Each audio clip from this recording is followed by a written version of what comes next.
মানুহৰ এই পাপ স্বভাৱৰ আৰম্ভণি কেনেদৰে হ'ল আৰু তাৰ ফলত মানুহে কেনেদৰে অভিশপ্ত হ'ল?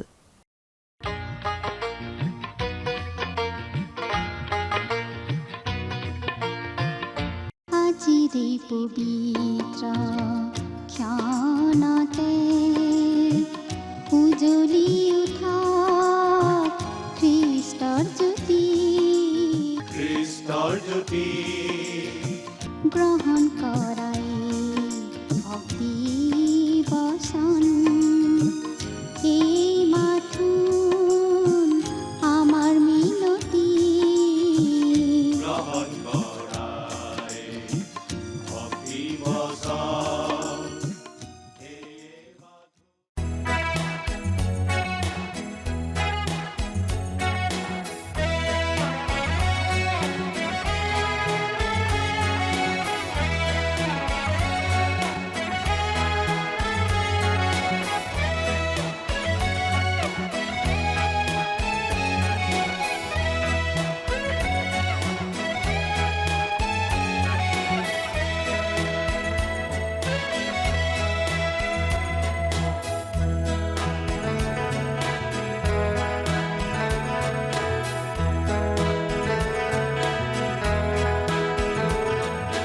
যিছু তোমাকে প্ৰাৰ্থিছো আজি, কাতৰে মাতিছো আজি আমি প্ৰভু যিছু। যিছু তোমাকে প্ৰাৰ্থিছো আজি, কাতৰে মাতিছো আজি আমি প্ৰভু যিছু।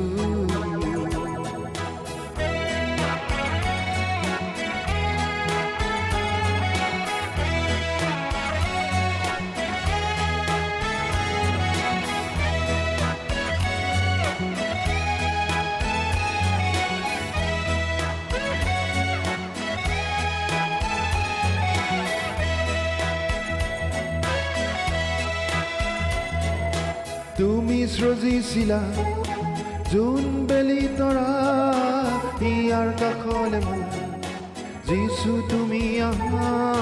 তুমি সৃজিছিলা যোন বেলি তৰা, ইয়াৰ কাষলে মোৰ যিছু তুমি আহা।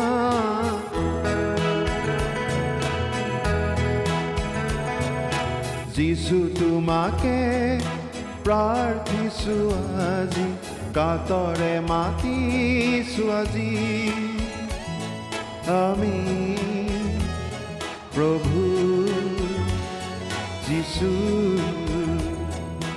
যিছু তোমাকে প্ৰাৰ্থিছো আজি, কাতৰে মাতিছো আজি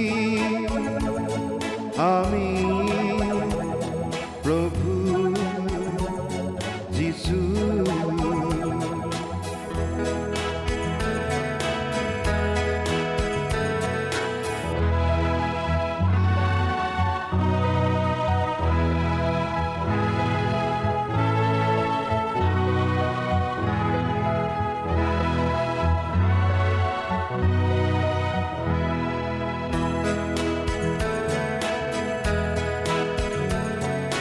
তুমি আহিছিলা এই জগতলৈ, আমাৰ সকলোকে জীৱন দিবলৈ। তুমি আহিছিলা এই জগতলৈ, আমাৰ সকলোকে জীৱন দিবলৈ।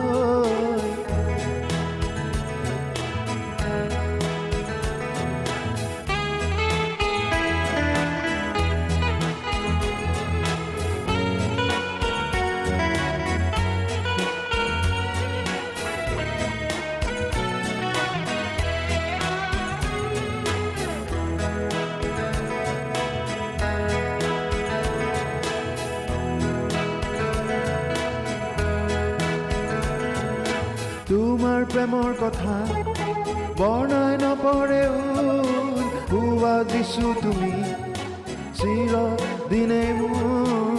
তোমাৰ প্ৰেমৰ কথা বৰ্ণাই নপৰেও, যিছু তুমি চিৰদিনে মোৰ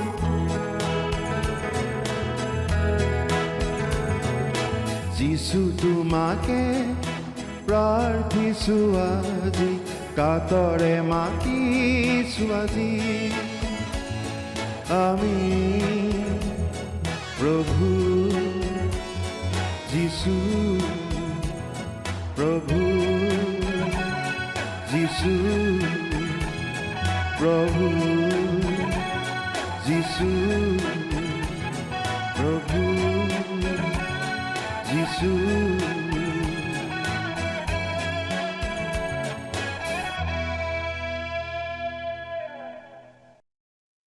জয় জয়তে আমাৰ দৰ্শকসকললৈ প্ৰভু যীশুখ্ৰীষ্টৰ মহান নামত নমস্কাৰ জনালো। আমাৰ এই ভক্তিবচন অনুষ্ঠানৰ যোগেৰে আপোনালোকক লগ পাই আমি নথৈ আনন্দিত হৈছো। এই ভক্তিবচন অনুষ্ঠান হৈছে ধাৰাবাহিক বাইবেল অধ্যয়নৰ অসমীয়া অনুষ্ঠান। গোটেই বাইবেল শাস্ত্ৰখনেই আমি ইয়াত অধ্যয়ন কৰিম।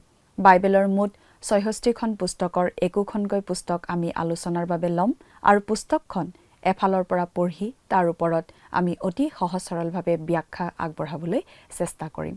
মাজে মাজে বাইবেলৰ পুৰণি নিয়ম খণ্ডৰ পৰা আৰু মাজে মাজে নতুন নিয়ম খণ্ডৰ পৰা একোখন পুস্তক অধ্যয়নৰ বাবে আমি হাতত ল'ম। এই অনুষ্ঠান নিয়মিতভাৱে চাই থাকিলে গোটেই বাইবেলখন চোৱাৰ আৰু বাইবেলত থকা কথাবোৰ বুজাৰ এটা সুযোগ দৰ্শকসকলে লাভ কৰিব পাৰিব।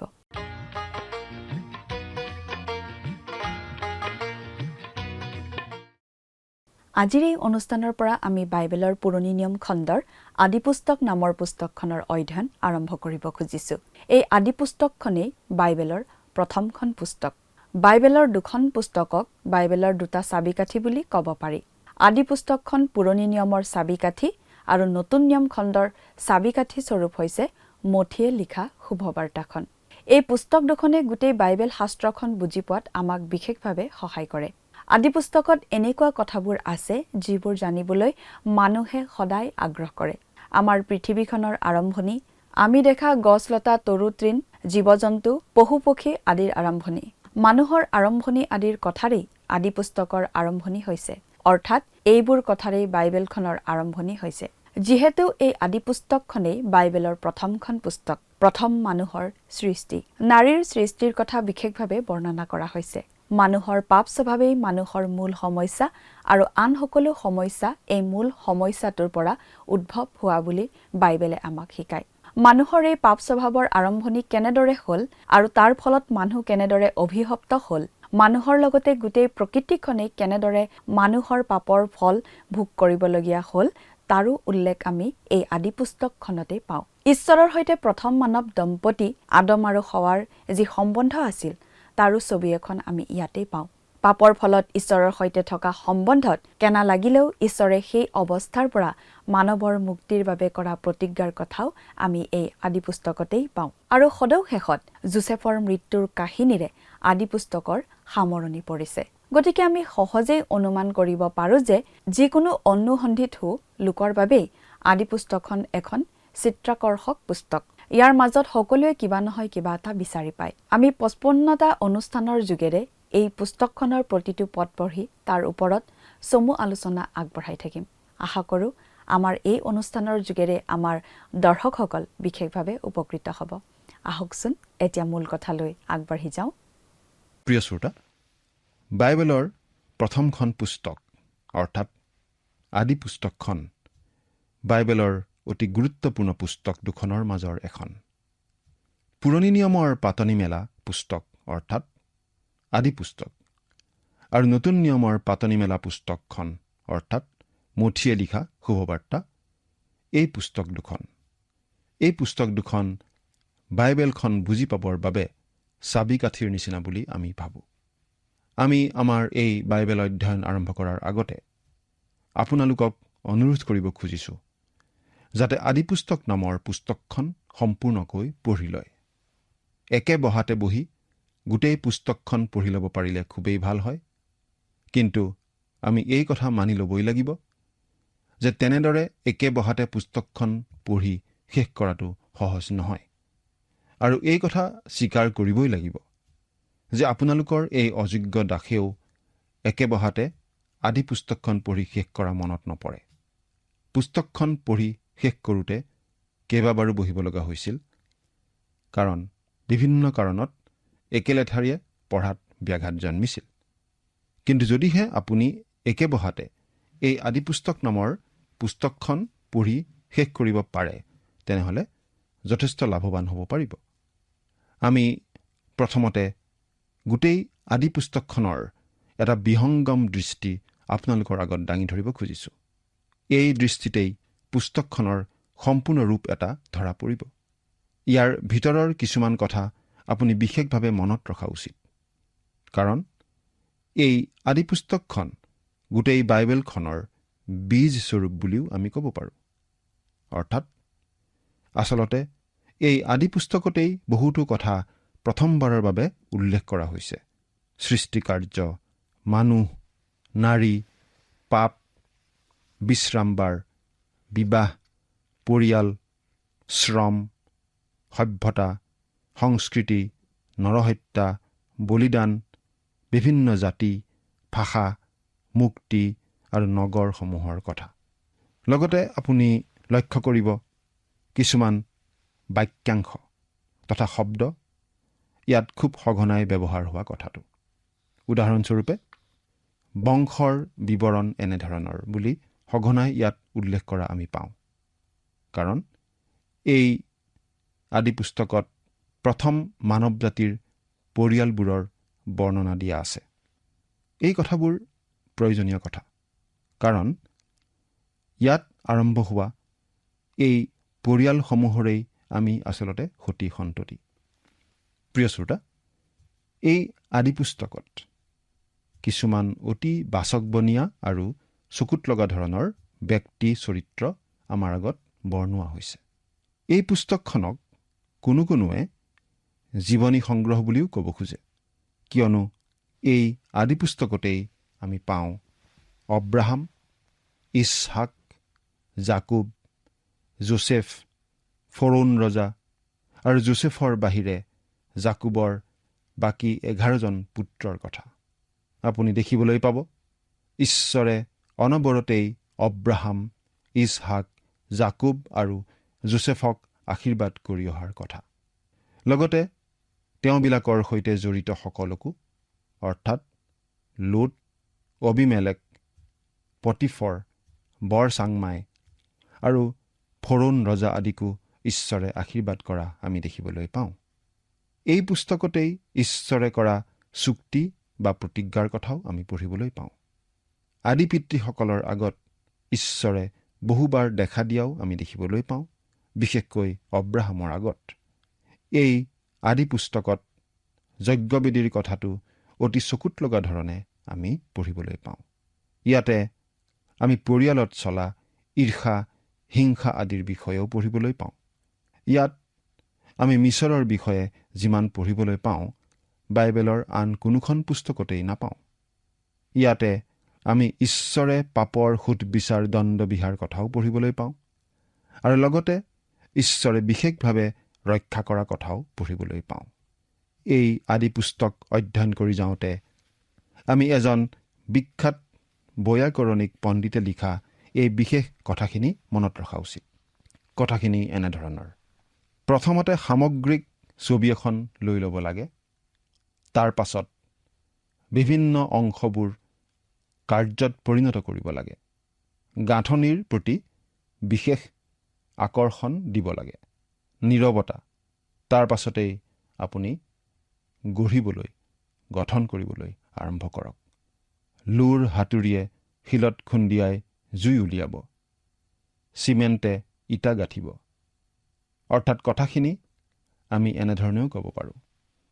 প্ৰথমতে আপুনি এই আদি পুস্তক নামৰ পুস্তকখনৰ এখন সামগ্ৰিক ছবি লৈ লওক।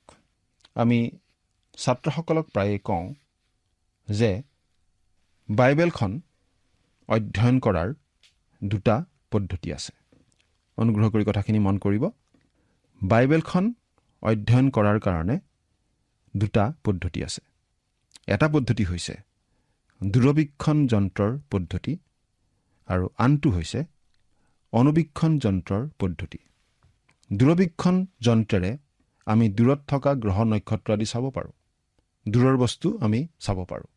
গতিকে দূৰবীক্ষণ যন্ত্ৰৰ পদ্ধতি মানে হৈছে প্ৰথমতে আমি দূৰবীক্ষণ যন্ত্ৰেৰে সামগ্ৰিক ছবি এখন লৈ ল'ব লাগে। আনহাতে অনুবীক্ষণ যন্ত্ৰ মানে হৈছে এনেকুৱা এটা যন্ত্ৰ যি যন্ত্ৰেৰে আনকি সৰু সৰু চকুত নপৰা বস্তুবোৰ চাব পাৰি। গতিকে প্ৰথমতে দূৰবীক্ষণ যন্ত্ৰৰ প্ৰণালীৰে বাইবেলৰ সামগ্ৰিক ছবি এখন আমি লৈ লোৱাৰ পাছত অনুবীক্ষণ যন্ত্ৰেৰে অতি সূক্ষ্ম সূক্ষ্ম বস্তুবোৰ চোৱাৰ নিচিনাকৈ সামগ্ৰিক ছবি এখন লৈ লোৱাৰ পাছত বাইবেলখন আমি সূক্ষ্মভাৱেৰে সূক্ষ্ম কথাবোৰ পুংখানুপুংখভাৱে চাব লাগে। কিন্তু প্ৰথমতে আমি সামগ্ৰিক ছবি এখন লৈ ল'ব লাগে। প্ৰিয় শ্ৰোতা, অতীতৰ এগৰাকী বিখ্যাত শিক্ষকে কোৱা কথা অলপ আমি মনত পেলাই ল'ব খুজিছোঁ। সেই শিক্ষকজনে কি কৈছিল? তেওঁ এনেদৰে কৈছিল, আমি এতিয়া কিতাপৰ যুগত বাস কৰিছোঁ। আজি ছপাশাল অৰ্থাৎ প্ৰেছৰ পৰা আমালৈ নানা ধৰণৰ কথা, অগণন কথা, জাপে জাপে কথা আগবঢ়োৱা হয়।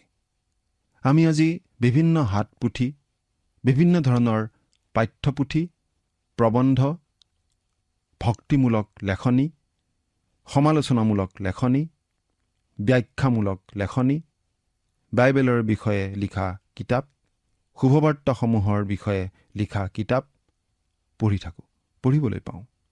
সকলোবিলাক মানুহে আজিকালি গোগ্ৰাসে পঢ়ে। কিন্তু আমি বাইবেলৰ শুভবাৰ্তা কেইখন পঢ়াত কিমান সময়নো দিওঁ? বাইবেলৰ সেই শুভবাৰ্তা 4খন পঢ়াত কিমান মানুহে কিমান সময় দিওঁ বাৰু? আমি সহজেই এই ধাৰণাটো গ্ৰহণ কৰি লওঁ যে আমি সত্য সম্বন্ধীয় কিছুমান আধুনিক বক্তব্য পঢ়ি সোনকালে ভাল হ'ব পাৰোঁ। কাৰণ আধুনিক বক্তব্যবোৰ আমি সহজে বুজি পাওঁ, যিহেতু সেই বক্তব্যবোৰ আমাৰ শিক্ষা ব্যৱস্থা আৰু আমি জনা বিষয়ৰ সৈতে খাপ খুৱাই আগবঢ়োৱা হয়। কিন্তু আমি অতি সহজতে আহৰণ কৰা ভালখিনি আমাৰ অন্তৰৰ গভীৰতালৈ সহজে নোসোমায় আৰু আমাৰ জীৱনৰ নীতিত পৰিণত নহয়। কিন্তু আমি এই কথাটো জানি লোৱাটো ভাল যে যিটো জয় কৰি লোৱাৰ উপযুক্ত নহয় বা যিটো আহৰণ কৰি লোৱাৰ উপযুক্ত নহয়, সেইটো আচলতে আমি লাভ কৰি একো লাভ নাই। প্ৰকৃতিৰ মহান সত্যবোৰ অতি সহজে বুজি পাব পৰা ৰূপত নাথাকে।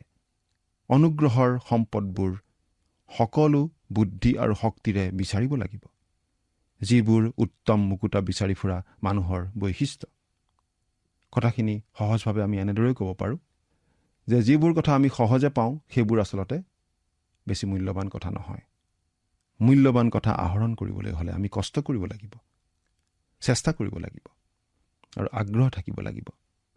এইখিনি কথা আমি পঢ়ি ভাল পাওঁ, কাৰণ আমি বিশ্বাস কৰোঁ যে বাইবেলে আমাক এনে বিশেষ ধৰণে কথা কয়, যি ধৰণে আন কোনো গ্ৰন্থই আমাক কথা ক'ব নোৱাৰে। সেইবাবেই আমি আমাৰ এই অধ্যয়নত বাইবেলৰ পৰা পোনে পোনে পাঠ কৰি যাম আৰু পাঠ কৰি তাৰ ওপৰত সহজ সৰল ব্যাখ্যা আমি আগবঢ়াই যাম। প্ৰিয় শ্ৰোতা, নতুন নতুন অনুবাদবোৰ ওলাই আছে। অৱশ্যে আমাৰ ভাষাত আমাৰ হাতত তেনেকুৱা বেছি একো সংস্কৰণ নাই। আমি পুৰণি অসমীয়া সংস্কৰণখনৰ পৰাই পাঠ কৰি যাম। এতিয়া আমি এই আদি পুস্তক নামৰ পুস্তকখনৰ বিভাজনৰ কথাটো চাওঁ, বা পুস্তকখন আমি কেনেদৰে ভাগ কৰিব পাৰোঁ বিষয়বস্তুক লৈ এই কথাটো চাব খুজিছোঁ। এই পুস্তকখন যদি আমি দুটা ভাগত ভগাব লাগে, তেনেহ'লে আপুনি বাৰু কেনেদৰে বিভক্ত কৰিব? আমি এটা কথা মন কৰিব পাৰোঁ যে আদি পুস্তক নামৰ পুস্তকখনৰ প্ৰথম 11টা অধ্যায়ে এটা বিশেষ গোটৰ প্ৰতিনিধিত্ব কৰে আৰু তাৰ পাছৰ 12 নম্বৰ অধ্যায়ৰ পৰা পুস্তকখনৰ বাকী অংশটোৱে এটা সম্পূৰ্ণ বেলেগ অংশ হিচাপে প্ৰকাশিত হয়। এই ভাগ দুটাৰ মাজত কেইবাটাও পাৰ্থক্য আছে। 1 নম্বৰ অধ্যায়ৰ পৰা 11 নম্বৰ অধ্যায়লৈকে এই প্ৰথম ভাগটো সৃষ্টিকাৰ্যৰ পৰা অব্ৰাহামলৈকে আৰু 12 নম্বৰ অধ্যায়ৰ পৰা আদিপুস্তকৰ শেষৰটো অধ্যায়লৈকে অৰ্থাৎ দ্বিতীয় ভাগটো অব্ৰাহামৰ পৰা যোছেফলৈকে। এই প্ৰথম অংশটোত আমি মূল আৰু গুৰুত্বপূৰ্ণ বিষয় কিছুমান পাওঁ, যিবোৰে চিন্তাশীল মানুহক আজিও আকৰ্ষিত কৰে। সৃষ্টিকাৰ্য, মনুষ্যৰ পতন, জলপ্লাৱন, বাবিলৰ স্তম্ভ ইত্যাদি বিষয়বোৰ আমি ইয়াতে পাওঁ। আনহাতে পুস্তকখনৰ দ্বিতীয় অংশটোত আমি বিশেষ কিছুমান ব্যক্তিৰ বিষয়ে পঢ়িবলৈ পাওঁ। অব্ৰাহাম বিশ্বাসৰ ব্যক্তি, ইছহাক প্ৰিয় পুত্ৰ, জাকুব মনোনীত কিন্তু অনুশাসিত পুত্ৰ আৰু যোছেফ তেওঁৰ দুখ ক্লেশ আৰু গৌৰৱ। যদিও এইটো এটা প্ৰধান বিভাজন আৰু এটা বিভাজন আছে যিটো অধিক গুৰুত্বপূৰ্ণ, এইটো সময়ৰ সৈতে জড়িত। প্ৰথম 11টা অধ্যায়ে আচলতে প্ৰায় 2000 বছৰতকৈ অলপ অধিক কাল সাঙুৰি লয়। আচলতে অতি কমেও 2000 বছৰ, কিন্তু তাতকৈ বহু বেছি হাজাৰ বছৰো হ'ব পাৰে। কিন্তু আমি খাটাংভাৱে এই বুলিয়েই ক'ব পাৰোঁ যে এই প্ৰথম বিভাজন অৰ্থাৎ 1 পৰা 11 নম্বৰ অধ্যায়লৈকে যি বিভাজন, এই বিভাজনে যিখিনি সময়ৰ কথা কৈছে সেই সময়খিনি অতি কমেও 2000 বছৰ হ'ব। কিন্তু প্ৰথম 11টা অধ্যায়ৰ পাছত থকা 39টা অধ্যায়ে মাত্ৰ 350 বছৰহে সাঙুৰি লৈছে। কথাটো মন কৰিবচোন। প্ৰথম 11টা অধ্যায়ত 2000তকৈও বেছি কাল সময়ৰ কথা সাঙুৰি লোৱা হৈছে, কিন্তু 12 নম্বৰ অধ্যায়ৰ পৰা পিছৰ সেই 39টা অধ্যায়ে মাত্ৰ 350 বছৰহে সাঙুৰি লৈছে। আচলতে আদি পুস্তকৰ সেই 12 নম্বৰ অধ্যায়ৰ পৰা আৰম্ভ কৰি গোটেই পুৰণি নিয়মখন আৰু তাৰ পাছত গোটেই নতুন নিয়মৰ সময়খিনি আমি যদি চাওঁ, মাত্ৰ 2000 বছৰমান কালহে হ'ব। গতিকে যদি আমি সময়ৰ হিচাপ কৰোঁ বা সময়ৰ ভিত্তিত আমি ভাগ কৰিব বিচাৰোঁ, তেনেহ'লে আদি পুস্তকৰ 11 নম্বৰ অধ্যায়তেই আমি বাইবেলৰ সময়খিনিৰ মাজ ভাগ পাওঁ বুলি ক'ব পাৰি। গতিকে এই কথাটো নিশ্চয় আপোনাৰ মনত লাগিছে যে বাইবেলৰ এই প্ৰথম অংশখিনি ঈশ্বৰে আমাক এটা বিশেষ কাৰণত আৰু উদ্দেশ্যত দিছে। ঈশ্বৰে বাৰু এই প্ৰথম অংশত বেছি গুৰুত্ব দিছে নে পাছৰ অংশটোত বেছি গুৰুত্ব দিছে? পাছৰ অংশত বেছি গুৰুত্ব দিয়াটো আমাৰ চকুত নপৰেনে? প্ৰথম অংশটোত জগত সৃষ্টিৰ ওপৰত বেছি গুৰুত্ব দিয়া আছে, কিন্তু পাছৰ অংশটোত মানুহ, বিভিন্ন জাতিসমূহ আৰু যীশুখ্ৰীষ্ট ব্যক্তিজনৰ ওপৰত গুৰুত্ব দিয়া হৈছে। ঈশ্বৰে গোটেই সৃষ্টিখনতকৈ অব্ৰাহামৰ প্ৰতি বেছি আগ্ৰহ দেখুৱাইছিল। আৰু প্ৰিয় শ্ৰোতা, ঈশ্বৰে আপোনাৰ প্ৰতি গুৰুত্ব দিয়ে, গোটেই সৃষ্টিখনতকৈ আপোনাক অধিক মূল্যৱান বুলি জ্ঞান কৰে। বাইবেলত থকা শুভবাৰ্তা কেইখনৰ 89টা অধ্যায়ত মাত্ৰ 4টা অধ্যায়তহে প্ৰভু যীশুৰ ল'ৰালিৰ কথা কোৱা হৈছে বা জীৱনৰ প্ৰথম 30টা বছৰৰ কথাত গুৰুত্ব দিয়া হৈছে। আনহাতে বাকী 85টা অধ্যায়ত তেওঁৰ জীৱনৰ শেষ 3টা বছৰৰ কথা আছে। তাৰে 27টা অধ্যায়ত তেওঁ পৃথিৱীত কটোৱা শেষৰ 8টা দিনৰ কথা আছে। গতিকে ঈশ্বৰৰ আত্মাই ক'ত বেছি গুৰুত্ব দিছে আমি সহজে বুজি পাওঁ। আমি সহজেই বুজি পাওঁ যে মূল গুৰুত্ব দিয়া হৈছে সেই 27টা অধ্যায়ত, অৰ্থাৎ যীশুৰ জীৱনৰ শেষৰ 8 দিনৰ কথাত। আৰু সেই 8 দিনৰ মূল বিষয় কি? প্ৰভু যীশুৰ ক্ৰুচীয় মৃত্যু, তেওঁক কবৰ দিয়া ঘটনা আৰু তেওঁ মৃত্যুক জয় কৰি কবৰৰ পৰা পুনৰ জি উঠা ঘটনা। শুভবাৰ্তাৰ বিৱৰণীখিনিৰ এইখিনিয়ে সকলোতকৈ দৰকাৰী কথা। আন কথাত ক'বলৈ গ'লে ঈশ্বৰে শুভবাৰ্তা আমাক এইবাবেই দিছে যাতে আমি বুজি পাওঁ আৰু জানিব পাৰোঁ যে যীশুখ্ৰীষ্ট আমাৰ পাপৰ প্ৰায়চিত্ত কৰিবলৈকে ক্ৰুচত মৰিল আৰু আমাৰ ধাৰ্মিকতাৰ অৰ্থে আমাক দুখমুক্ত কৰিবলৈ মৃত্যুক জয় কৰি কবৰৰ পৰা পুনৰুত্থিত হ'ল। এইটো অতি প্ৰয়োজনীয় কথা আৰু এইটোৱেই সকলোতকৈ প্ৰয়োজনীয় সত্য। গতিকে আমি ক'ব পাৰোঁ যে আদি পুস্তকৰ প্ৰথম 11টা অধ্যায় আচলতে বাইবেলখনৰ পাতনিৰ নিচিনাহে আৰু আমি সেই অধ্যায়কেইটা সেই দৃষ্টিৰেই চাব লাগে। তাৰমানে আমি এই 11টা অধ্যায় বাদ দিব খোজা নাই, বৰং আমি এই অধ্যায়কেইটা অধ্যয়ন কৰোঁতেও যথেষ্ট সময় নিয়াম। আদি পুস্তকখন বাইবেলৰ বীজৰ নিচিনা আৰু ইয়াতে আমি সকলোৰে আৰম্ভণি, উৎস আৰু জন্ম বা সৃষ্টি দেখা পাওঁ। আদি পুস্তকখন সুন্দৰ গোলাপ ফুলৰ কলি এটাৰ নিচিনা আৰু এই পুস্তকখনেই বাইবেলৰ বাকী অংশটো মুকলি কৰি দিয়ে। প্ৰিয় শ্ৰোতা, আজিলৈ ইমানতেই সামৰিছোঁ। পৰৱৰ্তী অনুষ্ঠানত আপোনাক লগ পাবৰ আশাৰে ঈশ্বৰে আপোনাক আশীৰ্বাদ কৰক। আমেন।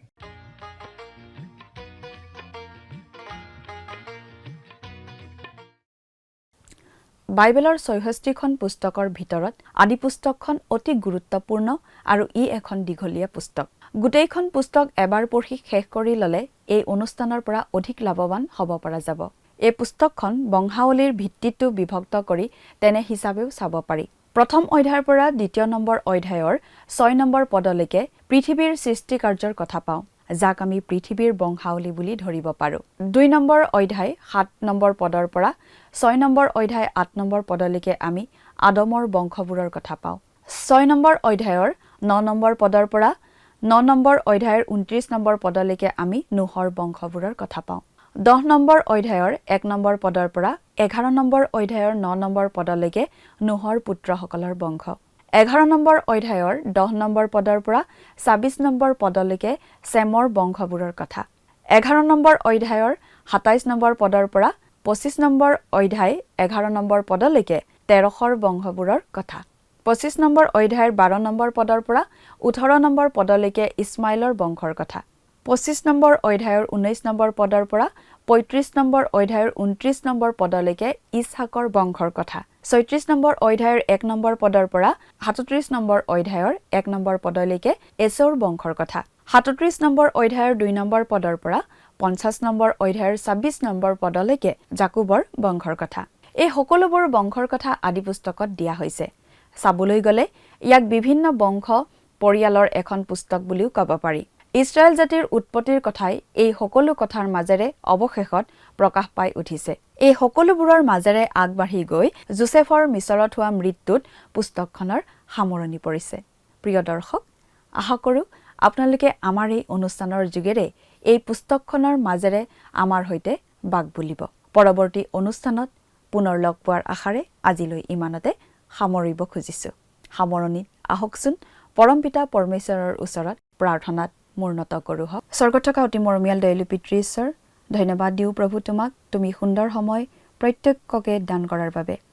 দয়ালু মৰমীয়াল পিতৃ ঈশ্বৰ, এই সময়তে প্ৰাৰ্থনা কৰিছোঁ তোমাৰ চৰণত, তোমাৰ পবিত্ৰ বাক্য অধ্যয়নৰ যোগেদি প্ৰভু আমি যি বিশ্বাসৰ বিষয়ে প্ৰভু গম পাইছোঁ, যেনেকৈ নোহে প্ৰভু তোমাত বিশ্বাস ৰাখিছিল, তেনেকৈ প্ৰভু আমিও যাতে প্ৰত্যেকেই তেনেদৰে যাতে বিশ্বাসী হ'বলৈ পাৰোঁ, তোমালৈ ভয় ভক্তি ৰাখি যাতে চলিবলৈ প্ৰভু পাৰিব, তেনে তুমি আশীৰ্বাদ আৰু অনুগ্ৰহ তুমি দান কৰিবা।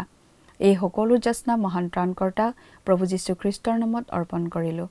আমেন। প্ৰিয় দৰ্শক, যোৱা অনুষ্ঠানৰ প্ৰশ্নটোৰ শুদ্ধ উত্তৰটো হৈছে অপশ্যন বি, ৰুমিয়া। আজিৰ অনুষ্ঠানৰ ওপৰত আধাৰিত প্ৰশ্নটো হৈছে বাইবেলখন বুজি পাবৰ বাবে সহায়ক হোৱা পুস্তক দুখন হৈছে অপশ্যন এ আদি পুস্তক আৰু লেবিয়া পুস্তক, অপশ্যন বি লেবিয়া পুস্তক আৰু দ্বিতীয় বিৱৰণ, অপশ্যন চি আদি পুস্তক আৰু মথিয়ে লিখা শুভবাৰ্তা, অপশ্যন ডি আদি পুস্তক আৰু জোহনে লিখা শুভবাৰ্তা। প্ৰিয় দৰ্শক, আজিৰ প্ৰশ্নৰ সঠিক উত্তৰটো আজি সন্ধিয়া ৬ বজাৰ আগেয়ে আপোনাৰ নাম আৰু ঠিকনাৰে সৈতে আমালৈ 7429840242 নম্বৰত SMS নাইবা হোৱাটছআপৰ যোগে প্ৰেৰণ কৰক। প্ৰিয় দৰ্শক, আপুনি যদি আমাৰ এই অনুষ্ঠানৰ যোগেদি আশীৰ্বাদপ্ৰাপ্ত হৈছে আৰু আমাৰ লগত কথা পাতিবলৈ বিচাৰিছে বা আপোনাক প্ৰাৰ্থনাৰ সহায়ো পৰামৰ্শ লাগে, তেন্তে আমালৈ 7429840242 এই নম্বৰত পোনপটীয়াকৈ ফোন কৰিব পাৰিব। ধন্যবাদ।